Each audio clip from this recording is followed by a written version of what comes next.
Coming up on Mountain News at 5:30, a difficult election map for Democrats as they try to keep control of the Senate in November. And the latest on Hurricane Milton as hundreds of thousands remain without power following that storm. And we had a chilly start to the weekend as highs were in the 50s and 60s, but how long will this weather last? I'll have the answer in a few minutes.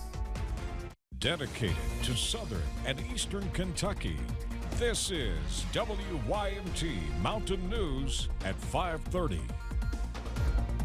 Good evening, I'm Steve Hensley. With roughly 3 weeks to go until the election, both presidential candidates are on the campaign trail. Former President Donald Trump is in Pennsylvania today. Trump is set to host a town hall in the city of Oaks, which is approximately 25 miles from Philadelphia. Trump is also set to have a rally in Georgia tomorrow. Meanwhile, Vice President Kamala Harris is also on the campaign trail heading to Pennsylvania. Harris had a campaign rally in the city of Erie with Senator John Fetterman also there. With 19 electoral college votes, Pennsylvania is the largest swing state in the election. Former President Bill Clinton is campaigning for Harris in Georgia.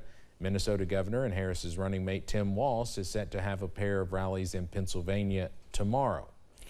Donald Trump's social media company is rebounding as the election nears. Share prices of Trump Media and Technology Group have more than doubled in less than 3 weeks. In late September, share prices dropped to a record low of $12.15. The comeback is being fueled by perceived odds of Trump winning in November after some recent polls shifted in his favor. Trump Media has long served as a way for traders to bet on the election. Vice President Kamala Harris has unveiled new proposals targeting black men as she tries to shore up votes ahead of Election Day. The plan aims to provide black men with the tools to achieve financial freedom. According to the campaign, black entrepreneurs would get loans that are fully forgivable up to $20,000 to start a business. The loans would be provided through a new partnership between the Small Business Administration and some lenders and banks. Republicans are on the offense in the race to control the Senate in 2025 and beyond. More than 2/3 of the seats up for election on November 5th are currently held by Democrats. WYMT Washington News Bureau correspondent Brendan Cullerton breaks down the factors shaping the race.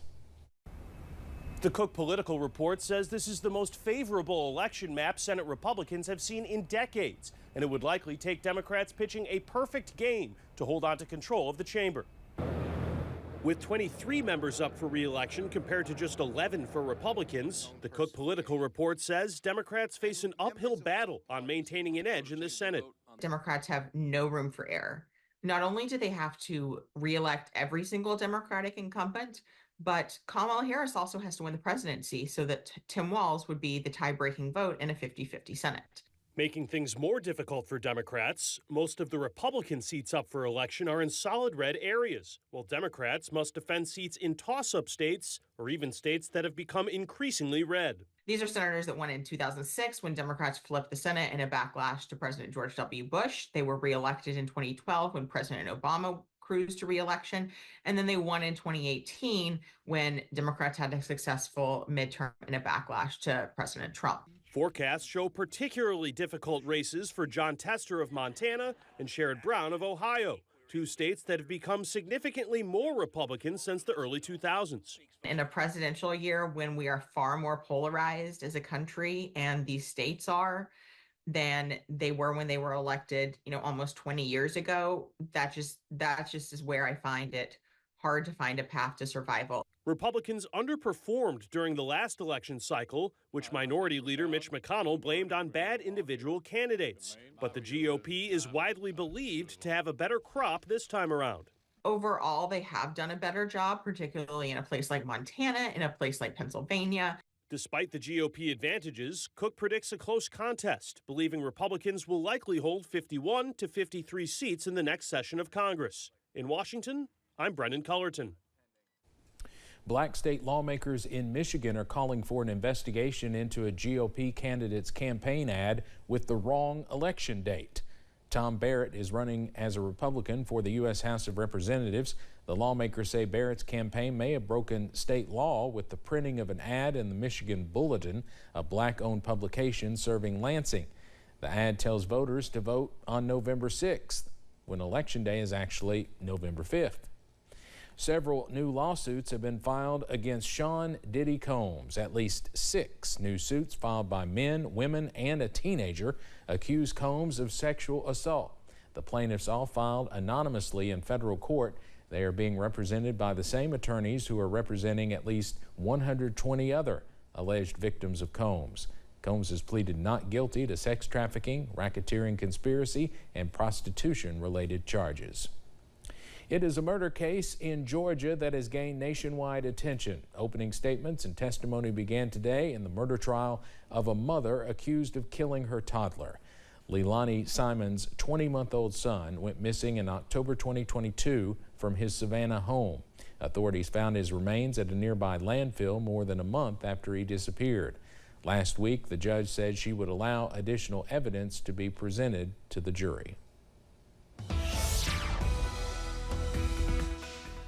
Wow, what a chilly start to the work week as we had highs in the 50s and 60s, and the cooling trend is going to continue as we go throughout the day on Tuesday and Wednesday. Take a look outside right now in Knott County, courtesy of our Kentucky Mesonet station there. We're seeing mainly cloudy skies. We're sitting at 50 in Hazard, 52 in Jackson, as well as Prestonsburg. Pikeville is at 51. Manchester, good afternoon to you guys. You're at 57. 55, the Double Nickels. In London, as well as Williamsburg and Somerset, 56 is the current temperature in Monticello. When you wake up in the morning, we'll see temperatures in the low 40s, some places staying in the upper 30s. Talk about a big change in the system on that end. Right now, here's a look at live pinpoint Doppler radar, and you're seeing a clean sweep across all of eastern Kentucky, and this is going to get a break for the most part the next 6 out of 7 days. We have a rain chance in the forecast tomorrow, but after that, smooth sailing until we get into next Monday, where we have rain chance. Now the question is, how long will the rain chance last? I'll have the answer coming up in the first alert forecast in a few minutes. Steve. Eric, thanks.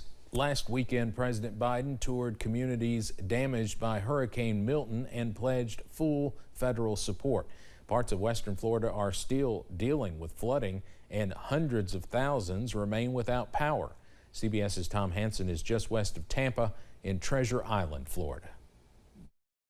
Along the Gulf Coast of Florida, families are returning to this after Hurricane Milton slammed ashore.